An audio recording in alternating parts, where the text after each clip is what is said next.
Welcome to the short print.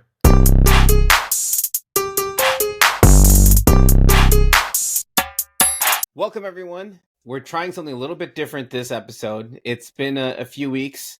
We've had some conflicts in between, but we're here again. But today we're going to try something a little bit different. We're going to start out with our set to start out the episode, and then we'll get into some of the things that are going on with us after. So our set of this episode is 1997 to 98 Upper Deck, specifically Upper Deck Series 1. And what sparked interest in this set is probably a set that many people have seen a certain Jordan out of, his 2023 Goodwin Champions. And there's a new Jordan game jersey that comes out at about a card. I believe it's about 10 cards in the set. And they come out about 1 in 2,300 or so packs. And in that set, you have Jordan, and it's a multi-sport set, but you have the Michael Jordan game jersey in the 2023 Goodwin set. And that led us to think about the original, because this is a throwback to the original in 1997 to 98 Upper Deck Series 1, the Upper Deck game jersey set, which at that time came out 1 in 2,500 packs. So Sheek, with that, do you have any quick thoughts before we talk about the set as a whole?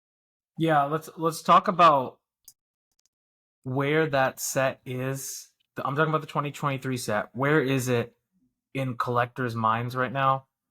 To be frank, I don't think it's there yet. But I think in a couple of years, we may look back at 2023 and be like, okay, nostalgia's kicking in. There's some plat portraits. There's all kinds of different stuff in the set, right? Right, Joel? You've been ripping it like it's water or drinking water, I feel, lately. Every time I see you at a show, I send you a photo of how much this box costs. Like, I see it everywhere. So obviously they made a ton of them. Yeah. But I just want to also just highlight, like, we're not really going to do, like, we haven't been talking about 97, but the card is rare. Like, out of 2,500 packs, like, the game jersey came out of Series 2. Series 1. Wait, the game jersey came out of Series 1. Series 1. I thought it was Series 2. My fault. Mm-hmm. So essentially, though, one of the things, though, about it is on the Jordan one, right? He has the regular, and then he has the autograph version. And the thing that's interesting is it came out of the 93 All-Star game. Yeah. That was the All-Star jersey for 1993, but then they released it in 1997. So I don't know what the story about why it took 3-4 years, but it's also the first year game use. So collectors should just be happy that they got a game use, because from that point onwards, game use become a big deal in cards. I always thought that jersey was extremely special, being an all-star jersey, because it wasn't a typical game jersey. Because at that time, it just seemed very special. Like, they chose that picture to correspond with the jersey, which was him in that all-star uniform. So very specific and very very, very much attention to detail when they made that set. It's kind of funny as you bring that up. You look today, and the 2023 Goodwin game jersey is from the Scottie Pippen game, right? So both of them are actually very specific games that are not the actual game. You know what? And this brings up another point. In that set, Joel, you know that there are game-dated cards in 97, right? Yep. We need more of that. We need more game-dated cards.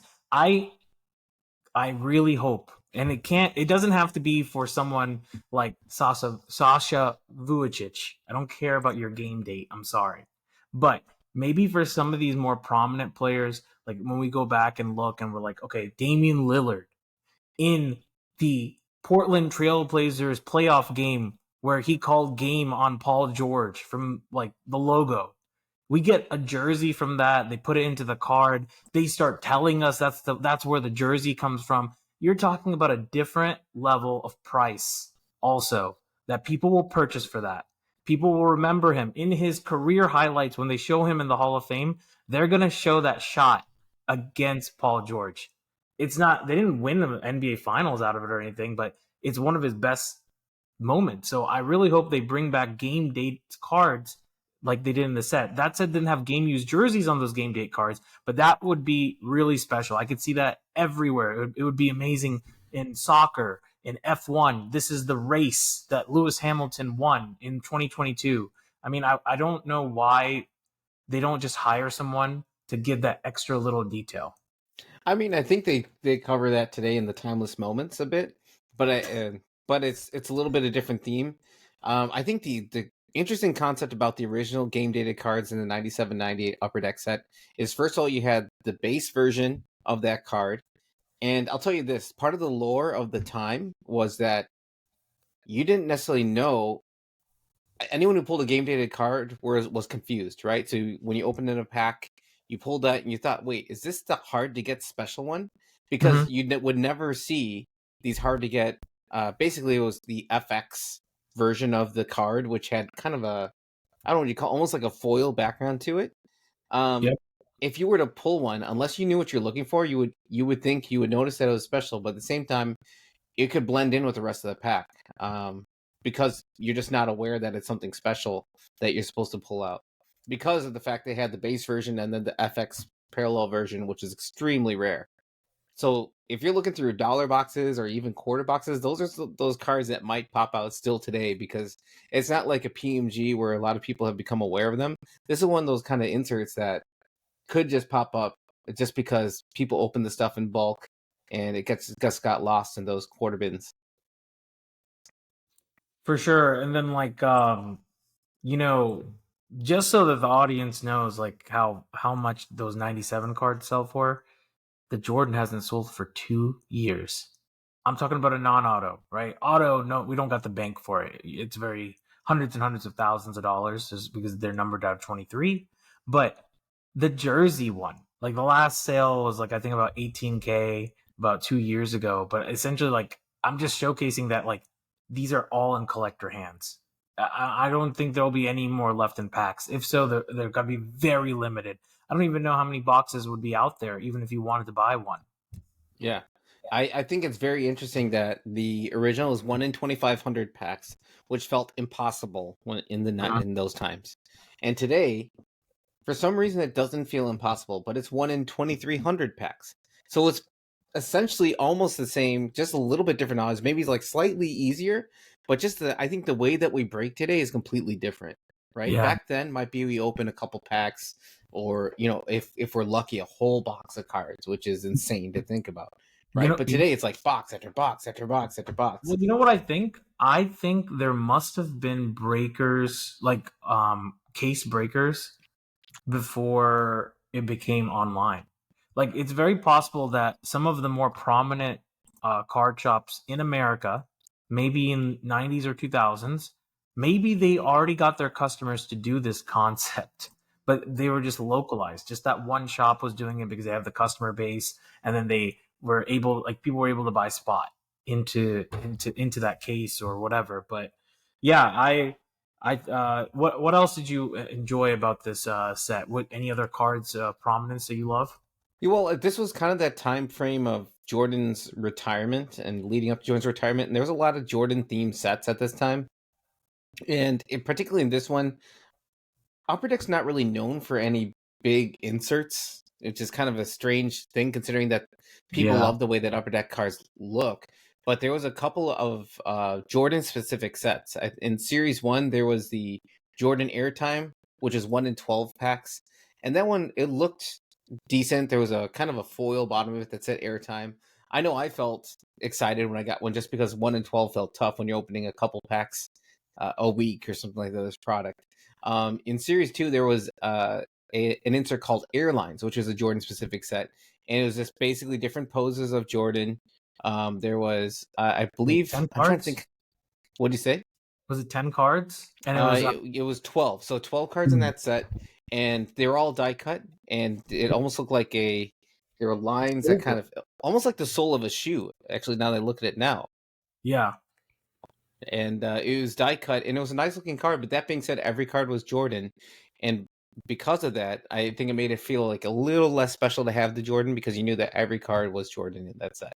That being said, it was a nice design. It just didn't have that same appeal as like when you're pulling Jambalaya or something like that of similar odds.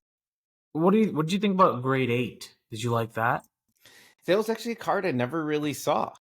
As I was researching this set, that was one of the sets that kind of caught me off guard because it was something I never really had a chance to actually see in person. Because once again, time it was released. And I think those are serial numbered on the back. But here's the crazy thing, right? The Grade 8 are based off of Jordan's draft class. So, let me think right now. Okay, so right, you have Jordan. He was 3. Sam Bowie was 2. He was a Kentucky phenom that just had so many injuries he couldn't make in the NBA. Number 1, of course, is Akeem. Okay, I want to tell you something really funny about Jordan's draft class. I know this is a little side topic, but it's just funny to me. So you know how the Dallas Mavericks traded Trae Young to go get Luka Doncic in the draft? Mm-hmm. So obviously, people will say, "Oh, crisis averted," but I say no. Trae Young would have done very well in Dallas. Luka's just a little bit better. That's it. I mean, not little, but he's better. But the Dallas Mavericks, they had 2 first-round picks, and obviously, maybe these are not the targets for them because I don't know what their team needs were. They picked the pick right before Charles Barkley, and they picked the pick right before John Stockton. And I'm just sitting there thinking, maybe that's what's happening to the Knicks. Maybe we just can't get lucky and we are the Dallas Mavericks right now. And then our time will come in the draft, 15, 20 years ago, or 15, 20 years from now, and we can go get our next Patrick Ewing or something like that. But it's just so funny how teams that did that, like that trade in Dallas, and they have this name because Mark Cuban was running the team. They were like, this is responsible, and then they missed. They whiffed on this, and they missed out on Barkley 1 pick before and John Stockton 1 pick before. It shocked me. Wow. I mean, the closest I can think about is the T-Wolves in the 09-10 draft, right? Where they basically had picked 2. They picked Ricky Rubio and Johnny Flynn, missing on Steph Curry, right? Basically, the picks after the picks. Don't tell me about that, Joe. We were 1 pick away from Steph Curry. We wanted him. New York wanted him. We got Jordan Hill. Oof. Yeah. Okay, and then the other thing about this is the discovery cards.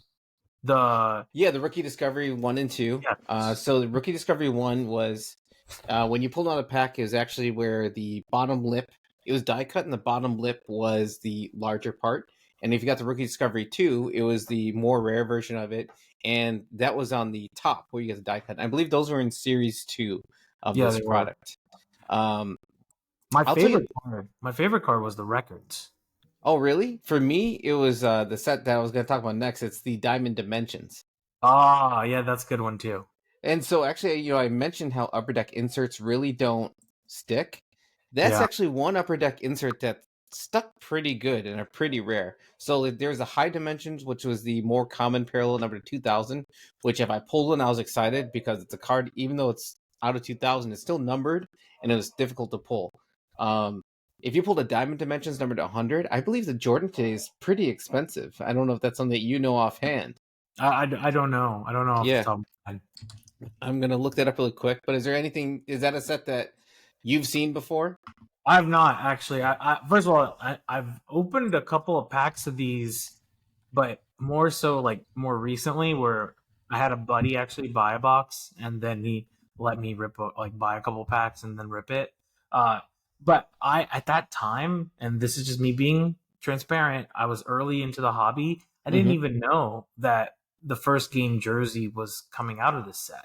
I'm just thinking, oh, I want to hit a Jordan. That's it. Mm-hmm. Yeah, so the Diamond Dimensions Jordan, actually the last sale that I can find is from Heritage. In August of 2023, sold in a PSA 9 for $12,600. Jesus. For the Diamond Dimensions. So if we compare that to the High Dimensions, let's see. So a Jordan High Dimensions out of 2000 looks like a Gem BGS 85. So number 2000. Even that card out of 2000 sells for 300 or so bucks. And I'm sure with this kind of rarity, like when it comes to Jordan, you probably shouldn't see it come down a lot. I mean, it will stay where it needs to stay because there are enough collectors there for it. It's insane to me how Jordan stuff can maintain after all these years. Is it though, Joel? How? I don't know how it's insane to you because like think about the collector base with the most money. Yeah, It's middle-aged men. Middle-aged men are the ones that usually, you know, they already have their families, they've already gotten their nice cars before, they've established their career. They're the ones that have more dispensable income to move around because they never had they don't I'm not saying this for everyone, but those are the ones that grew up watching Jordan. Literally like their teenage years were watching Jordan win those championships. So guilty. Yeah. yeah, so to me, I sit there and I think, okay, I still think LeBron's probably going to get his time. He's not going to be maybe there'll still be plenty of people that think Jordan more than LeBron, but to be frank, Joel, in like 30, 40 years, you're going to have to watch film if you want to believe Jordan was better than LeBron. LeBron might be alive. So that's going to be the difference, right? And I think that's just like time because I sit there and I hear the stories from older collectors telling me how special Wilt Chamberlain was. Like they didn't have the stats. I heard that there were some games he had 20 blocks, not 10, 20. So I'm sitting there thinking, okay, the guy was an amazing athlete. I heard he was really rude to people, but I mean, is this what we're gonna go to? Like Jordan is about to turn he's 60 plus now. Like Hmm. you think in 30, 40 years, the people that are the young kids that are watching basketball will be like in our 60s and 70s. Okay. So we're not gonna be young chickens either. You think all the young kids are gonna be talking about Jordan or are they gonna talk about somebody else, you think? I don't know. I think that you look at baseball, and after all this time, vintage still maintains, right? And so maybe Jordan is. This might be sacrilege to long-term basketball collectors, but maybe Jordan is vintage for basketball, and will be the mantle that will carry throughout basketball. Here's a nice tidbit for all you Jordan collectors. The 90s is vintage. I know you hate hearing that. I know you Well, hate hearing that. we should lead that into our post of the week that we want to talk about. Okay, let's go. Let's go. So I think a friend of yours and someone I know that I've dealt with in the past at shows, I had put up a post that we thought was pretty interesting, and I think there might have been a level of he knows what he was doing, right? He knows that he was getting people kind of worked up. Why don't you talk about what he was saying in that post? Yeah, so little context here. The post is talking about the rarity of Jordan, 90s cards. And the Jordan 90s cards are similar to the rarity of a Luka Doncic base prism, which is not true. Okay, it is really not true. Do I think that there are some paper cards of Jordan that could have more supply than the Luca base prism? Yes, but that's not what he's talking about. He's talking about the inserts, right? He's talking about the ones where they're a little bit harder to get. Even the pop report won't justify what he's saying. But the thing is, he doesn't believe that. But he did what he thought would trigger social. And guess what? He did. He triggered them. All the Jordan collectors, they all banded together. It's like, I've seen some crazy things on Instagram, and this is one of the craziest. The thing is, the guy that posts it, I've been friends with him for years. Uh, he has collected rare stuff. Like he has rare Jordans, rare LeBrons in his collection for years. You Well, I know, think the difference is he likes the autograph stuff, and he's thinking the post in particular was talking about what cards will hold for people but today, but right? Joel, he had one of the biggest Giannis non-autograph collection in the world. You remember that? No. He had like, green and blue and red Giannis prisms for ages, like literally a dozen each during the boom. Oh, that's right. I remember he had all his Yeah. Giannis's out. Yeah, I mean, okay, and those are not numbered. So Hmm. yeah, they're short print, but anyway, that's neither here nor there. Essentially, he wanted to get everyone triggered and he succeeded. So Yeah, I've noticed that post is no longer available. oh, is it not? Is it gone? You take it down. But yeah, everybody like I think I tried to defend it somewhere on social, and then two or three of my buddies were like, "Why are you defending this guy?" I was like, "Because he's not being serious. He's really being like trying to like Get stir people the worked pot." up. Yeah. Yeah, but it does bring up an interesting point, Joel, about like some of the market today. Like, are we too inflated on like what Jordan is, or is it just more so like discovery? Like when people discover rare cards, they just decide that they want to pay what they want for the card. Is that where we still are, even after post COVID? Like I'm thinking about it in a different way. During COVID, do you remember the Kobe Stardate card? It Yep. exploded, right? The card always been around, and the card has a lot of copies. So Discovery, then starting to show it on social, it caused a boom. Then the Mm-hmm. card came crashing down. It's still pretty good. I think it's still like $500, but essentially, our those that card would never get promoted today post COVID in the way people are smarter about collecting. Are we now in this new era where we have the Jordan COVID boom cards? Nobody wants those anymore because they're too much outside of the Fleer. And then now we're in a new era where people are like, let's go deep dive more into other Jordan cards. And now we're back in a discovery phase and people want to have it. It is strange how we're in this another wave of Jordan inserts again, where people are buying these rare inserts, and you look at some of the charts of some of the inserts today, and it's kind of like COVID peak, and then this valley, and then it's like back close to where it was during COVID again, which is showing that I don't know what happened. People were scared, dumped, and then people are right back into it. I wish I had more Jordan inserts sitting on me right now, Me but too.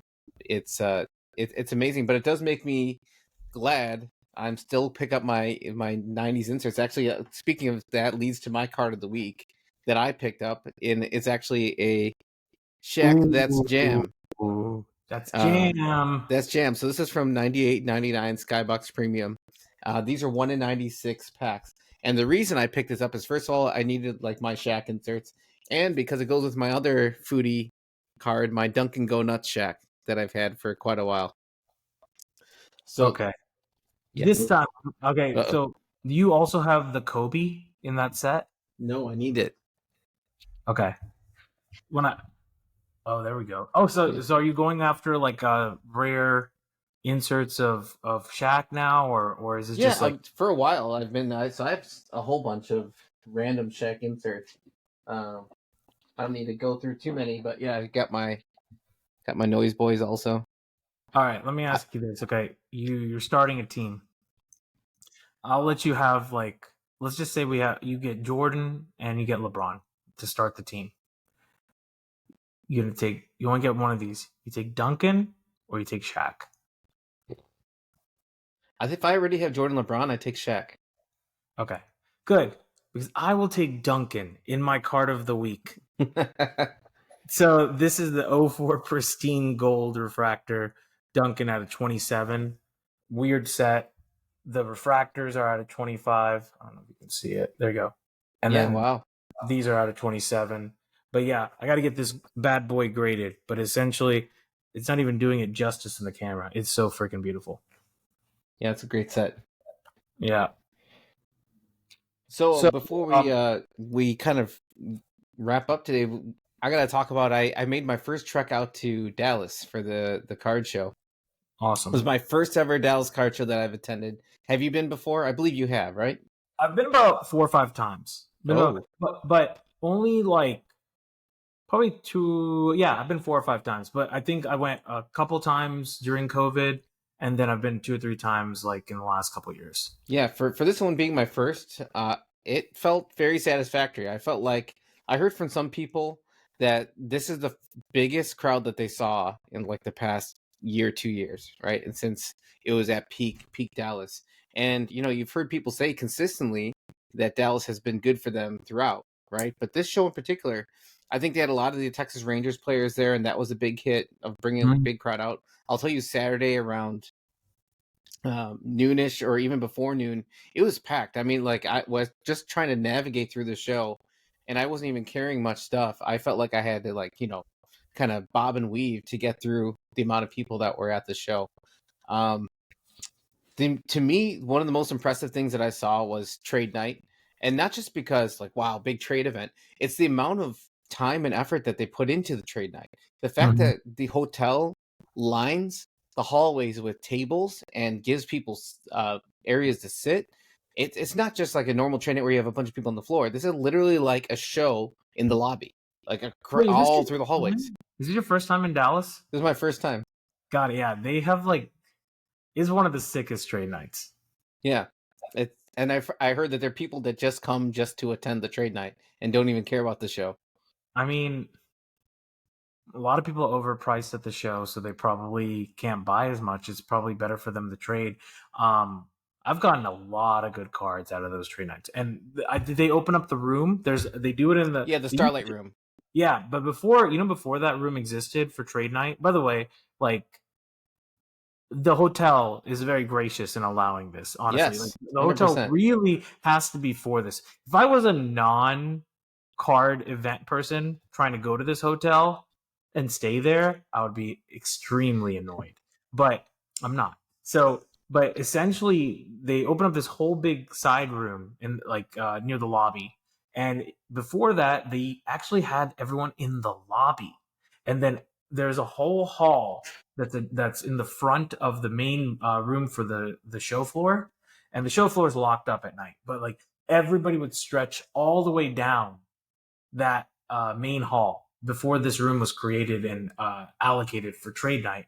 Um, those things sometimes go like 3, 4 in the morning. Wow.